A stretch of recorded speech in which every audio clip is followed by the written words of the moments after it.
Salawat dan salam kita sampaikan kepada junjungan kita baginda Nabi Muhammad SAW beserta keluarga, para sahabat dan orang-orang yang istiqomah di jalannya, yang telah mengorbankan segalanya, hartanya, dirinya, waktunya, bukan untuk menjadi orang yang paling kaya, paling terkenal, paling berkuasa di muka bumi ini, bukan. Tapi seluruh perjuangan pengorbanannya hadirin untuk wujudnya amal agama sempurna di tengah umat di seluruh alam. Karena hadirin sekalian, selain agama sesungguhnya tidak ada yang namanya kekal. Kekuasaan sementara, tidak ada yang kekal abadi. Kekayaan pun demikian. Apapun yang namanya yang ada di dunia ini selain daripada agama sesungguhnya sementara saja. Hanya di sini pergantikan oleh Allah Subhanahu wa taala, enggak ada yang miliki. Jadi kalau ada manusia kepengen memiliki dunia, ini mimpi di siang bolong. Alias tidak mungkin, tidak akan pernah bisa. Sekeras apapun usahanya, sekuat apapun usahanya, pasti tidak akan bisa. Hadirin sekalian, rumah yang kita tinggali bukan punya kita, itu cuma sementara. Pada waktunya rumah itu akan berganti penghuninya. Kendaraan yang kita gunakan hari ini pun sementara, karena itu cuma pinjam pakai saja. Hadirin sekalian, pun begitu jabatan kita juga sementara. Tidak ada manusia di dunia ini yang kekal jabatannya, tidak ada. Begitupun hadirin sekalian, usia kita ini pun sementara. Kalau toh kita hari ini merasa muda, gagah, sementara saja, tidak lama. Lama-lama akan jadi tua, lama-lama kemudian meninggal. Maka hadirin sekalian, dengan waktu yang sementara ini, bagaimana kemudian kita betul-betul bisa menggunakan sesuai maunya Allah Subhanahu wa taala yang telah dicontohkan oleh baginda Nabi SAW. Kalau kita ingin sukses, kalau kita ingin bahagia, kalau kita ingin selamat. Karena sesungguhnya tidak ada manusia yang tidak ingin bahagia, tidak ingin selamat dunia akhirat. Apapun profesi manusia itu, apapun usahanya, dimanapun dia berada, maka keinginan manusia itu sesungguhnya sama saja. Orang Cina, orang Australia, orang Eropa, orang Asia, orang Indonesia, sama keinginannya. Sama-sama ingin bahagia, ingin selamat, mulia dunia maupun akhirat. Maka setiap manusia telah mengusahakan apa yang diharapkan, dicita-citakannya. Ada yang yakin dengan pertanian, maka dia fokus bertani. Karena yakin dengan pertaniannya dia akan bahagia. Ada juga yang yakin dengan pemerintahannya, dia akan bahagia, maka sibuk hari-hari dengan pemerintahan. Ada yang yakin kalau terkenal dia bahagia selamat dunia akhirat, hari-hari bagaimana jadi terkenal. Maka hadirin sekalian, titik kebahagiaan yang diinginkan manusia itu tidak akan pernah didapatkan kalau tidak menyempurnakan agamanya. Syarat mutlak untuk dapat kepada puncak kebahagiaan, puncak keselamatan itu adalah puncaknya amalkan agama secara sempurna. Apa puncaknya agama itu? Menjadi hamba. Jadi kalau ada orang kok tidak merasa menjadi hamba, ini artinya agamanya belum sempurna. Hadirin sekalian, seorang hamba itu bahagianya ketika bisa menyempurnakan perintah Tuhannya. Maka kita sebagai orang yang beriman akan bahagia di dalam setiap perintah Allah, dalam setiap sunnah baginda Nabi SAW. Jadi kalau ada perintah Allah kok menghindar, ada perintah Allah kok jadi susah. Ini bukan dunianya kurang, dunianya bermasalah, tidak. Karena ada persoalan besar di dalam dirinya, apa? Imannya bermasalah. Kalau iman bermasalah, perintah Allah jadi susah. Kalau iman bermasalah, perintah Allah hadirin tidak ada kebahagiaan. Ketika waktu sholat subuh, kemudian ketika itu sedang tidur lelap, maka kalau imannya lemah, lebih memilih menarik selimut, melanjutkan tidur daripada sholat subuh berjamaah. Kenapa? Sholat subuh berjamaah tidak merasa bahagia, merasa susah, menderita. Hadirin sekalian, maka penting bagi kita untuk hari-hari memikirkan iman kita, imannya istri kita, imannya anak-anak kita, imannya orang-orang kampung kita, iman seluruh alam hadirin. Maka untuk mendapatkan iman yang kuat ini diperlukan usaha atas iman. Orang kepengen punya rumah harus ada usaha atas rumah. Orang kepengen punya kendaraan tahu harus ada usaha atas kendaraan. Orang ingin makan pagi, makan siang, makan malam harus ada usaha. Paham kita hadirin? Orang yang kepengen S1, S2, S3 harus ada usaha. Paham? Usahanya bukan 3 hari, 40 hari. Kadang-kadang orang untuk sampai S1, SD-nya 6 tahun, SMP-nya 3 tahun, SMA-nya 3 tahun, kuliahnya 4 tahun. Masya Allah, siap hadirin sekalian. Walaupun harus mengeluarkan uang miliaran, siap. Padahal belum tentu orang-orang yang mendapatkan titel S1 langsung mendapatkan pekerjaan yang apa yang diinginkan, belum tentu. Banyak yang sudah S1 tapi tidak punya kerja, banyak. Padahal berbayang kalau sudah S1 aman dapat pekerjaan. Kalau sudah dapat kerja dapat gaji. Kalau sudah dapat gaji bahagia. Pikiran singkatnya begitu. Tapi kenyataannya banyak sekali yang jauh daripada harapan ini. Tetapi orang-orang tidak bosan, orang-orang tidak kapok. Ada juga yang teringin kalau bekerja di luar negeri pendapatannya, gajinya besar. Ada berita lagi mengatakan kalau orang kerja di sana surga kena tipu, disiksa, dikerja paksa tanpa gaji, bahkan ada yang meninggal dunia. Tapi hadirin sekalian, yang semangat untuk kerja di luar negeri tidak kurang hadirin sekalian. Padahal hadirin sekalian, Allah Subhanahu wa taala telah contohkan sebelum Allah Subhanahu wa taala ciptakan kita, hantarkan kita di dunia ini, Allah Subhanahu wa taala sudah pernah hantarkan, sudah pernah ciptakan manusia yang lebih daripada kita. Usianya lebih panjang daripada kita. Manusia zaman now rasanya belum pernah kita dengar ada yang sempat usia 300 tahun, belum. Bahkan 200 tahun saja rasanya belum ada. Tapi umat-umat zaman dulu hadirin usianya Allah kasih ribuan tahun. 500 tahun, 600 tahun biasa, banyak. Tenaga orang-orang dahulu Allah kasih lebih kuat daripada tenaga kita hari ini. Dikatakan orang-orang dahulu kalau mencabut batang korban tak perlu pakai alat berat, cukup dengan tangan saja.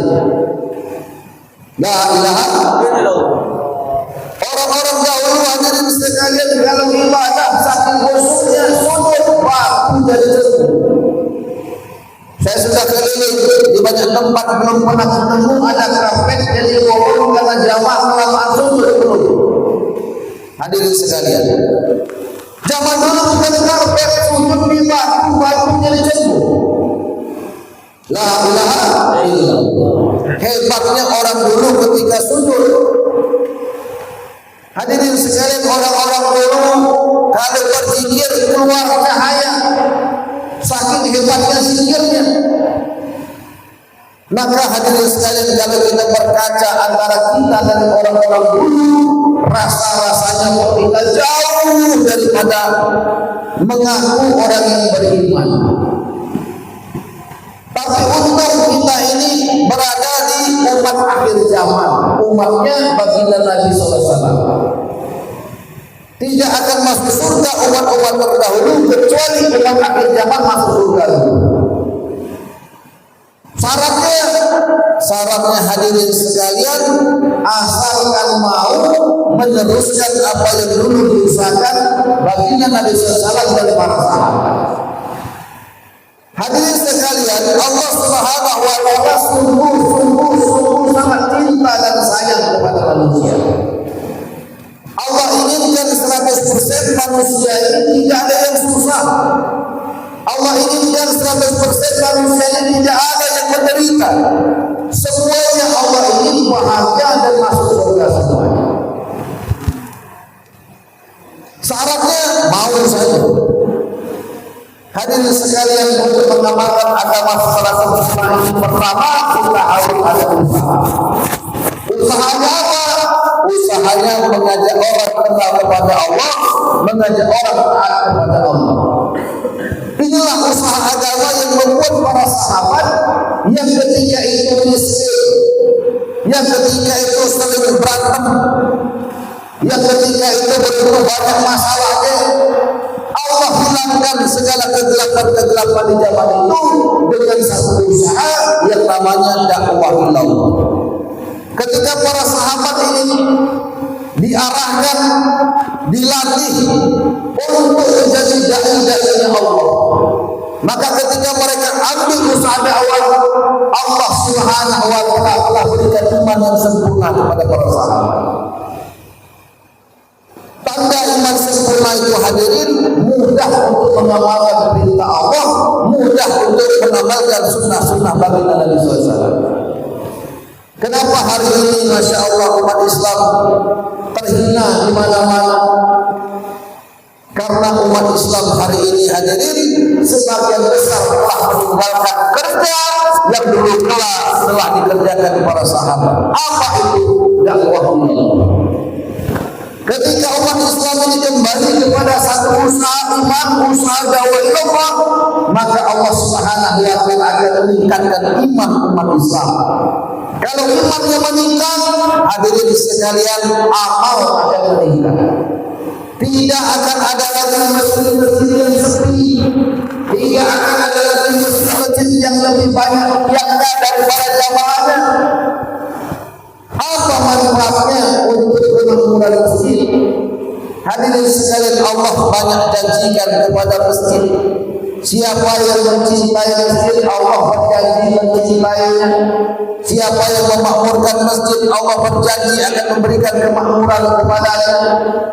Jadi kalau satu negeri ingin makmur, satu negeri ingin sejahtera, satu negeri ingin rumah tangganya jadi rumah tangga yang sakinah mawaddah warahmah, satu negeri kepengen anaknya jadi anak yang soleh-soleha, tapi tidak mau mencintai masjid, tidak mau memakmurkan masjid, tidak mau memikirkan kemakmuran masjid, itu seperti ini definisi yang bodoh, alias tidak mungkin. Bukan karena penghasilan bulanan kita kecil sehingga hidup kita susah. Bukan karena kita tidak punya jabatan sehingga rumah tangga kita tidak berkah. Bukan. Maka penting bagi kita untuk terus menjaga hubungan kita dengan masjid. Masjid ini adalah tempat yang paling Allah cintai di muka bumi. Masjid ini adalah rumah Allah Subhanahu wa taala. Kita ini diciptakan Allah, mata kita bisa melihat karena Allah, mulut kita bisa bicara karena Allah, telinga kita bisa mendengar karena Allah, anak yang kita sayangi pun dari Allah, istri yang kita cintai pun dari Allah, hidup dan mati kita Allah yang menentukan kita.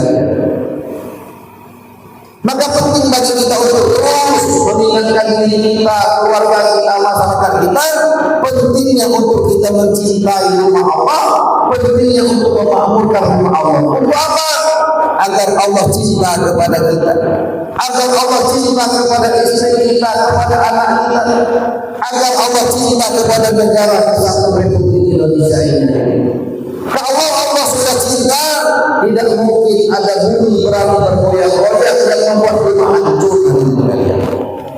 Tidak akan ada mungkin hujan yang kemudian bisa menenggelamkan satu negeri. Hadirin sekalian, penting bagi kita untuk mencintai rumah Allah Subhanahu wa taala. Hadirin sekalian, maka kita bersyukur alhamdulillah di masjid kita ini ada satu jamaah dakwah yang Allah kirim dari Sulawesi jauh ke sana, memikirkan bagaimana masjid kita ini makmur, mengusahakan bagaimana masjid kita ini makmur. Mereka mengorbankan waktunya, meninggalkan anak istrinya, meninggalkan rumahnya, kampungnya, bukan sehari dua hari. Untuk apa? Untuk membantu kita bagaimana kemudian masjid ini bisa buka 24 jam dengan amalan-amalan masjid baginda Nabi SAW.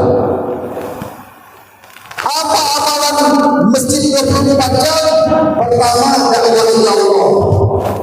Di dalam masjid dibicarakan kebesaran Allah, tidak dibicarakan kebesaran selain daripada Allah. Hanya Allah yang kuasa, selain Allah tidak kuasa. Manfaat dan mudarat hanya ditentukan Allah, selain Allah tidak bisa memberikan manfaat dan mudarat. Dibicarakan kebesaran Allah hari-hari di masjid. Untuk apa? Agar kebesaran Allah itu sempurna pada diri umat ini sekalian. Hari ini Masya Allah masjid kita banyak, tapi sulit sekali mendengarkan pembicaraan kebesaran Allah. Maka alhamdulillah Allah kirim satu jamaah dari Sulawesi. Untuk apa? Bekerja sama dengan kita, bekerja sama untuk bagaimana masjid kita ini menjadi bagian daripada masjid Rasulullah. Masjid kita hadirin sekalian akan diaku sebagai bagian dari masjid Rasul kalau programnya sama. Kalau di masjid Nabi ada dakwah ilallah, maka di masjid kita harus ada dakwah ilallah. Hadirin sekalian, yang kedua, di masjid Nabi ada taklim wa ta'lum, maka di masjid kita harus ada taklim wa ta'lum.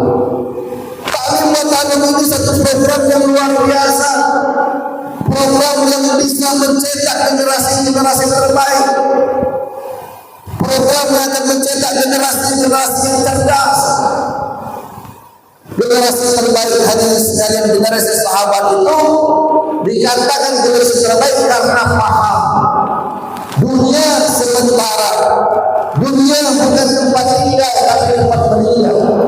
Surgalah tempat tinggal kita selama-lamanya, menjadi kaya selama-lamanya, menjadi raja selama-lamanya, bahagia selama-lamanya, muda selama-lamanya. Itulah generasi terbaik generasi cerdas ini. Walaupun profesor, doktor, ahli itu, tapi hadirin sekalian imannya lemah, yakinnya salah, maka itu bukan generasi terbaik. Taklim wa ta'lum perlu dihidupkan di masjid ini, sehingga kalau taklim wa ta'lum hidup, dari tetangga-tetangga masjid bagi waktu untuk menghidupkan taklim. Kalau tidak bisa 3 hari dan 2 hari, tidak bisa 1 hari, tidak bisa 1 jam, tidak bisa duduk sebentar untuk sekitar 5 atau 10 menit. Hadirin sekalian, yang ketiga, program masjid Rasul adalah zikir ibadah. Masjid bukan hanya tempat untuk sholat 5 waktu, tetapi masjid ini dibangun agar kemudian 24 jam ada pahala kebaikan yang didapatkan oleh orang-orang yang berkontribusi membangun masjid. Bisa dibuat zikir pagi, sore, ada yang sudah tasbih sholat tahajud tengah malam, ada yang baca Quran, baca Al-Quran 24 jam dengan program taklim wa ta'lum, zikir ibadah, dan terakhir hikmah. Bagaimana kemudian masjid ini betul-betul bisa menjadi solusi bagi umat? Hadirin sekalian, masjid yang ada perkhidmatannya, maka masjid itu insya Allah akan sama programnya dengan masjid Rasul. Maka insya Allah dari seluruh dunia, bukan hanya dari Sulawesi, Allah akan antarkan dari itu. Jadi kalau masjid kita tandanya diakui sebagai masjid Rasul, maka seluruh manusia dari seluruh dunia akan Allah hadirkan di masjid kita. Akan didatangkan orang-orang Cina datang ke masjid kita. Akan didatangkan orang-orang Amerika datang ke masjid kita. Akan didatangkan orang-orang Jerman didatangkan ke masjid kita. Coba kalau kita umroh atau haji datang ke masjid Rasul, seluruh manusia Allah hantarkan ke sana. Hadirin sekalian, seluruh makanan-makanan, minuman-minuman Allah hantarkan ke sana. Maka penting kita belajar untuk berkhidmat pada masjid.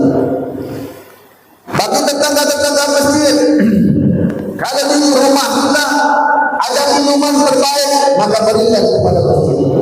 Ada makanan-makanan dimasak itu berikan kepada masjid. Kalau di rumah kita ada makanan, masa di rumah Allah tidak ada makanan. Kalau di rumah kita ada minuman, masa di rumah Allah tidak ada minuman. Hadirin sekalian, sehingga nanti orang datang ke masjid, orang lapar datang ke masjid, hilang laparnya. Orang haus datang ke masjid, hilang hausnya. Orang stres datang ke masjid, hilang stresnya. Hadirin sekalian, maka penting kita untuk bekerja selalu bermusyawarah, pentingnya menghidupkan amalan masjid Rasul menjadi amalan masjid kita. Hadirin sekalian, nah untuk itu hadirin sekalian kita perlu belajar, dan alhamdulillah sekarang sudah ada jamaah saudara-saudara kita dari Sulawesi untuk kita bisa bekerja sama, saling membantu. Bagaimana setelah program saudara kita dari Sulawesi, kita bisa langsung melanjutkan program yang sudah dibuat.